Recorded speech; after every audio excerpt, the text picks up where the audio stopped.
Larissa e Aline em um mundo dos lipídios, síntese dos ácidos graxos e a triacilgliceróis. Semana passada, a professora Luciane, do componente curricular Bioquímica Metabólica, do terceiro semestre do curso de Biomedicina, postou uma videoaula referente ao assunto que será tratado essa semana, metabolismo dos lipídios. Mas, até então, Larissa, que havia assistido à videoaula, sentiu muita dificuldade na hora de estudar para fazer um trabalho. Então, ela pediu ajuda à sua irmã Aline, que também assistiu à videoaula e era da mesma turma que Larissa. Ela aceitou e as duas foram estudar juntas para tirar dúvidas, trocar conhecimentos para resolver o trabalho, além de servir como revisão para a prova que teria no futuro. Então, Larissa pegou um mini quadro para auxiliar nas explicações e assim se iniciou as discussões com a primeira pergunta. Afinal, o que é lipídios mesmo? Qual é a sua estrutura, como é classificado e quais são as suas características bioquímicas? Então, lipídios são moléculas apolares, insolúveis em água e solúveis em solventes orgânicos, como álcool, éter e clorofórmio. Não formam polímeros, são gorduras absorvidas dos alimentos ou sintetizadas pelo fígado. É classificado como lipídios simples, ácidos graxos, triglicerídeos e cerídeos, e lipídios compostos, ácido graxo, mais álcool, mais outra substância. Agora é sua vez. Você saberia descrever as estruturas do ácido graxo, do triglicerol, do fosfolipídio e do colesterol? Você pode usar os livros se preferir. Complicado, não? Dá um tempinho para eu procurar nos livros. Então, os ácidos graxos são ácidos carboxílicos com cadeias hidrocarbonadas de comprimento variado de 4 a 36 carbonos. Os triacilgliceróis são compostos por 3 ácidos graxos, cada um em uma ligação éster com a molécula de glicerol. Nos fosfolipídios, o grupo cabeça polar está unido à porção hidrofóbica por uma ligação fosfodiéster. O colesterol, o primeiro esterol nos tecidos animais, é anfipático, com um grupo de cabeça polar, o grupo hidroxila em C3, e um corpo hidrocarbonado apolar, o núcleo esteroide, e a cadeia lateral hidrocarbonada no C17, tão longa quanto um ácido graxo de 16 carbonos em sua forma estendida. Continuando, lembrei que tem uma doença que envolve excesso de gordura corporal, aumentando o risco de problemas de saúde, conhecida como obesidade, na qual desencadeia desequilíbrios em várias reações metabólicas do corpo humano. Você saberia me explicar como acontece o acúmulo de gordura no corpo e sua relação com os ácidos graxos e triglicerídeos? Sabemos que a obesidade é um importante fator de risco para doenças cerebrovasculares e cardiovasculares, especialmente quando associada à pressão alta e diabetes, além do psicológico, que envolve a questão de estética. Por isso, entender a fisiologia envolvida no processo de ganho de peso pode ajudar a prevenir a obesidade. O nosso tecido adiposo é formado por células conhecidas como adipócitos. A principal função dos adipócitos é o armazenamento de gorduras. O acúmulo de gordura em nosso corpo é feito a partir dos excessos de alimentos e do gasto de energia. A maior parte dos ácidos graxos, sintetizados ou ingeridos por um organismo, possui um de 2 destinos: a incorporação em triacilgliceróis para o armazenamento de energia metabólica ou a incorporação nos componentes fosfolipídicos da membrana. A divisão entre esses destinos alternativos depende das necessidades momentâneas do organismo. Durante o crescimento rápido, a síntese de novas membranas requer a produção de fosfolipídios de membrana. Quando um organismo dispõe de suprimento abundante de alimento, mas não está crescendo ativamente, ele desvia a maior parte dos ácidos graxos para a síntese das gorduras de reserva.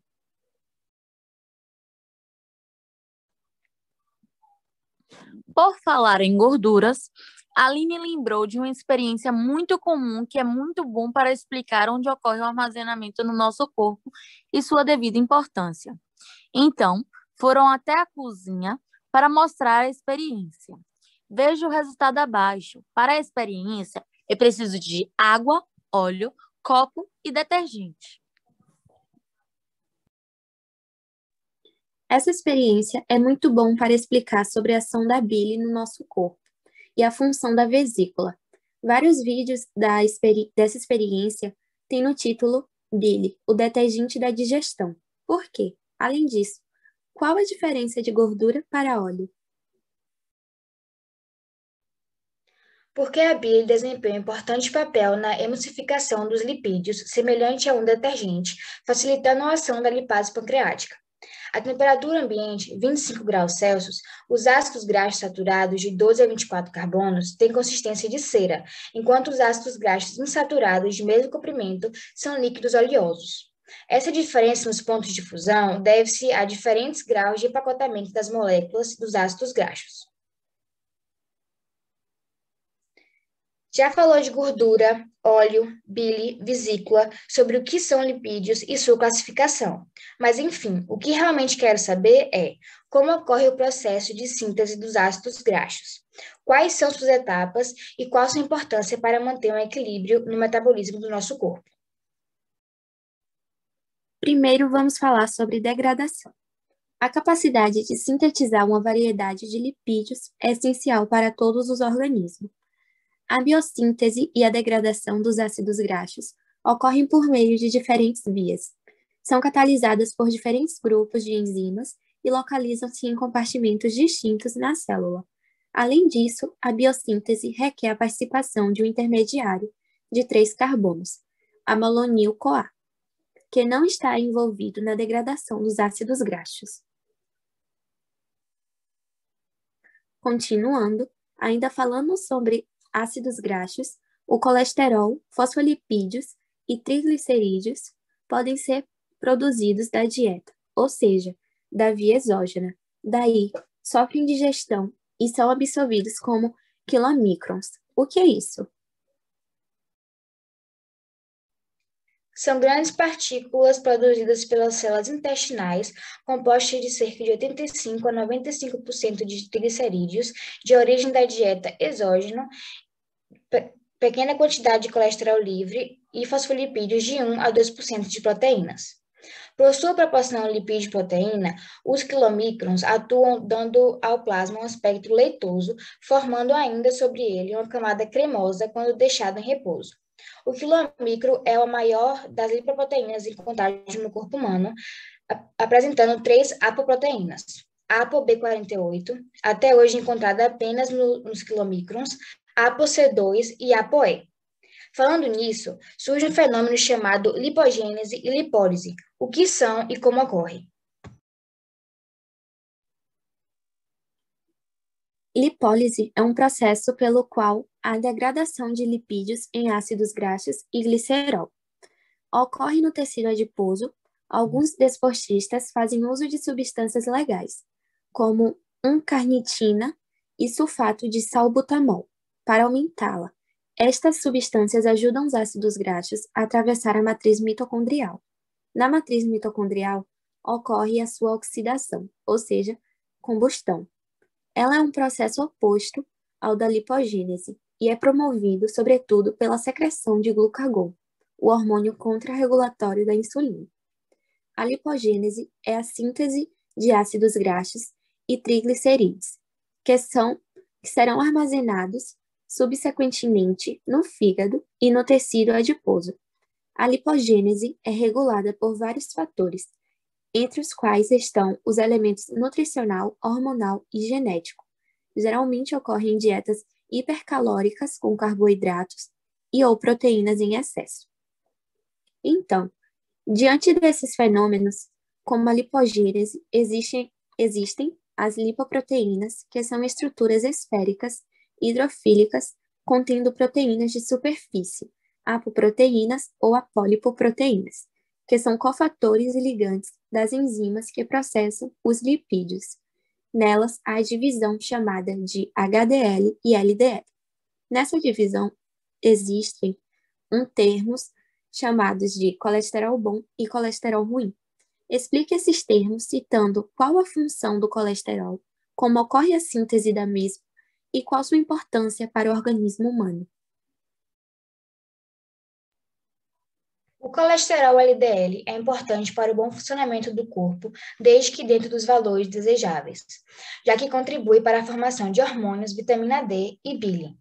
No entanto, quando em excesso, pode acumular-se dentro dos vasos sanguíneos e favorecer a formação de placas de gordura que podem restringir a passagem de sangue nos vasos e aumentar o risco de infarto e acidente vascular cerebral. E por isso, também é conhecido como colesterol mau ou ruim. O colesterol bom, também conhecido como colesterol HDL, é o tipo de colesterol importante para o bom funcionamento do corpo. O colesterol HDL atua removendo as moléculas de gordura de dentro dos vasos e as direcionando para o fígado, onde são devidamente metabolizadas e eliminadas do corpo.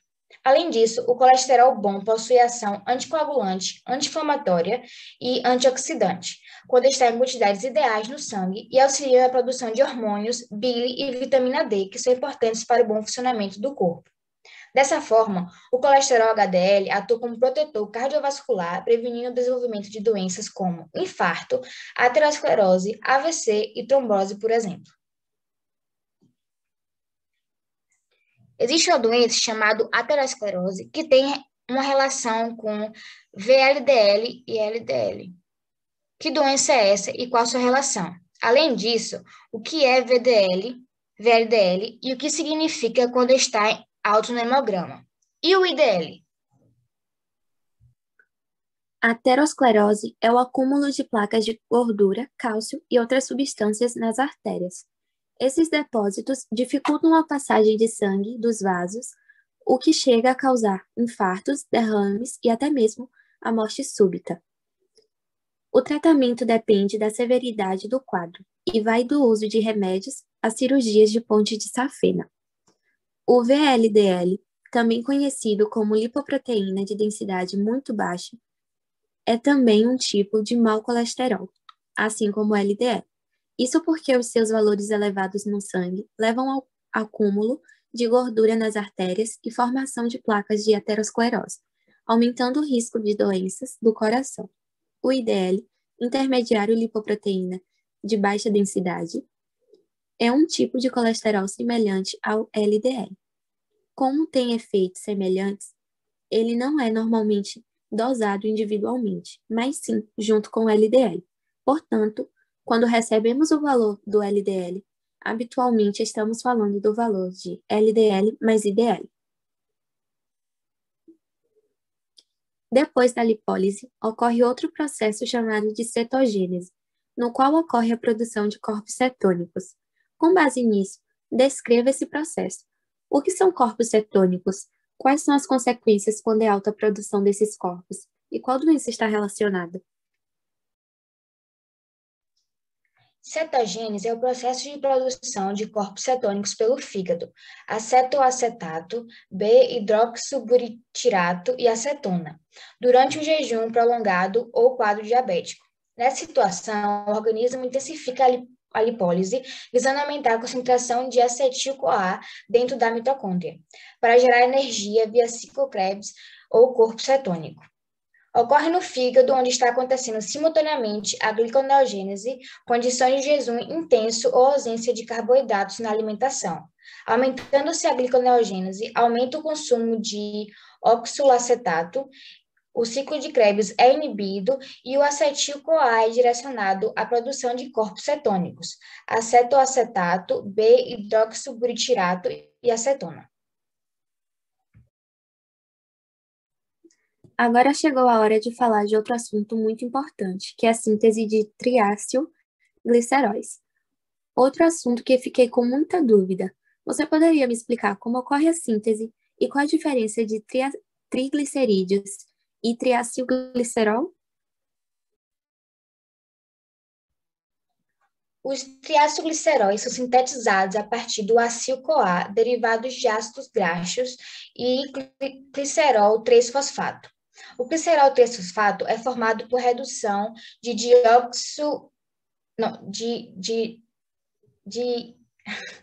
hidroxiacetona fosfato obtida a partir da glicose. No fígado, existe uma via alternativa para a obtenção de glicerol 3-fosfato, a fosforilação do glicerol. O glicerol trisfosfato é acilado em duas etapas, formando fosfatidato intermediário também da síntese de fosfolipídios. O triacilglicerol é obtido por hidrólise dos grupos de fosfato e do fosfatidoto, seguido por nova acilação. Existem várias vias para a síntese dos fosfoglicerídeos. Um intermediário ativo da síntese de novo de vários fosfoglicerídeos é o CDP de ácido glicerol, que é formado a partir do fosfatidose.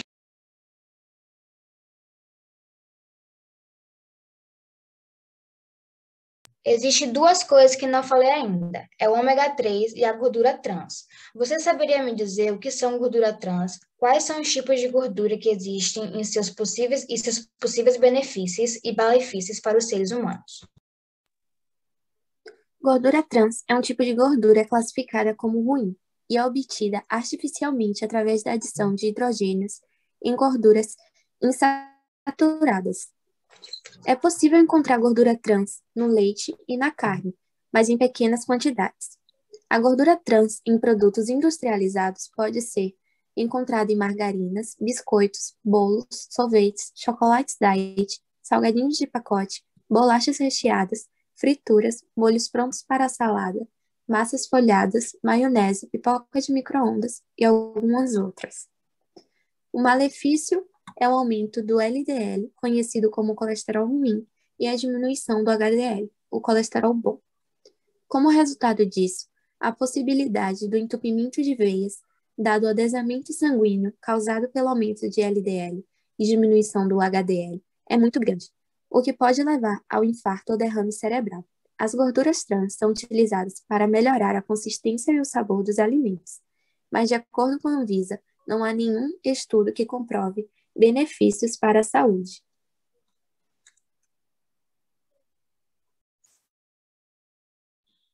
Continuando, lembrei de um alimento que possui ômega 3. Estou me referindo ao peixe. Basicamente um tipo que é um pouquinho caro. Sim, é o salmão. Diante disso, você saberia me dizer o que são ômegas? Quais são os tipos e por que o ômega 3 é o mais conhecido entre pessoas? Quais são os benefícios na alimentação, tanto entre os humanos quanto em gatos? Existe algum outro mais viável e mais acessível economicamente, além do salmão? Qual a diferença entre o salmão selvagem e o salmão do cativeiro? E por que é considerado essencial para a saúde? Os ômegas são gorduras do tipo insaturada, formadas por ácidos graxos e popularmente conhecidas como gorduras boas. Os números 3, 6, 7 e 9 têm a ver com a composição química desses ácidos graxos. Ômega 3. Existem vários tipos de gorduras classificadas como ômega 3. Elas diferem quimicamente de acordo com sua forma e tamanho. As mais importantes são ácido eicosapentaenoico, EPA, ácido docosahexaenoico, DHA, e ácido alfa-linolênico, ALA. A principal função do EPA é produzir substâncias químicas chamadas de eicosanoides, que ajudam a reduzir a inflamação no organismo. Dessa forma, combatem diversos males que têm esse fator como desencadente, como a obesidade, a artrite reumatoide e até algumas doenças cardiovasculares. Além disso, equilibra os níveis de colesterol e de triglicerídeos no sangue. Já o DHA representa cerca de 8% do peso do cérebro e é extremamente importante para o desenvolvimento e função normal desse órgão. Estudos recentes relacionam o seu uso à melhora dos sintomas de depressão, Alzheimer e distúrbio de comportamento, como hiperatividade e déficit de atenção. Por fim, o ALA pode ser convertido em EPA e DHA, e é usado pelo corpo principalmente como energia. Os ômega 3 ainda têm papel importante para a saúde dos olhos.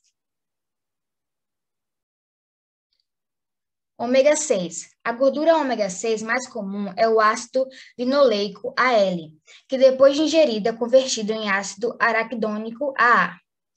Quanto às funções, o ômega 3 ajuda o crescimento celular, por isso é muito importante para o desenvolvimento do cérebro, dos músculos e da pele. Em proporções apropriadas, preserva os neurônios e permite uma transmissão nervosa adequada. Por isso, estudos apontam seus efeitos na preservação do Alzheimer, uma doença neurodegenerativa. Destaca Luciana Raffernicht. É importante saber que, se consumido em excesso, o ômega 6 intensifica processos inflamatórios que podem se manifestar, por exemplo, na forma de hipertensão, aumento da dor nos casos de artrite e até doenças inflamatórias intestinais. O consumo exagerado desse tipo de ácido graxo também tende a estimular a produção de cortisol, hormônio relacionado ao enfraquecimento do sistema imunológico, ao diabetes, elevação do colesterol LDL, o ruim, e redução do HDL, o bom. Por isso, de maneira geral, ele não precisa ser suplementado. Ômega 7. Ao contrário dos ômegas 3 e 6, este ácido graxo não é considerado essencial, o que significa que ele é produzido pelo organismo. Também conhecido como ácido palmitoleico, foi o último dos ômegas a ser descoberto. Por isso, as pesquisas sobre seus benefícios ainda não estão completas.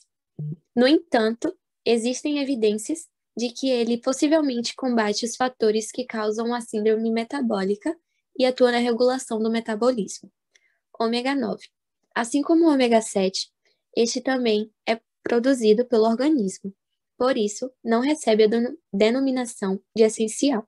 No entanto, só pode ser aproveitado pelo organismo com a ajuda dos ômegas 3 e 6. Por isso, a regra de ouro no consumo dos ácidos graxos é, mais uma vez, o equilíbrio. Ele atua na produção dos hormônios sexuais e ajuda o organismo a absorver vitaminas com mais eficiência.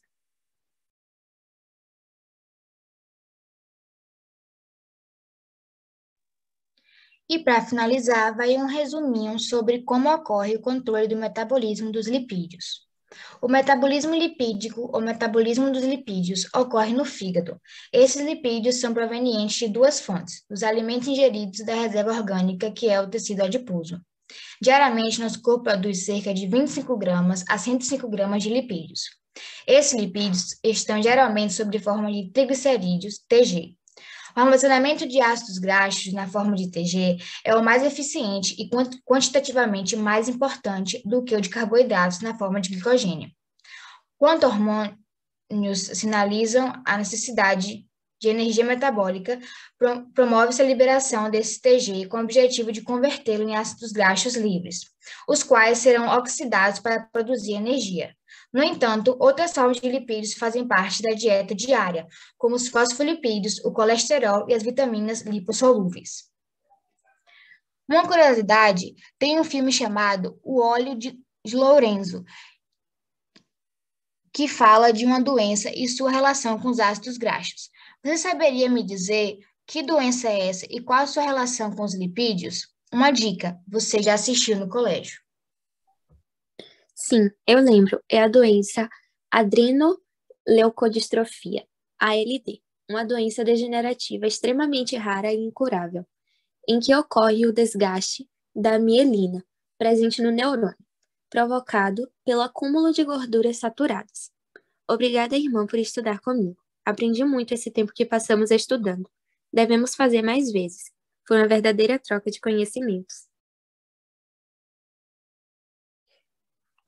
E para terminar as discussões, Larissa terminou sua fala com um breve resumo sobre como ocorre o controle do metabolismo dos lipídios.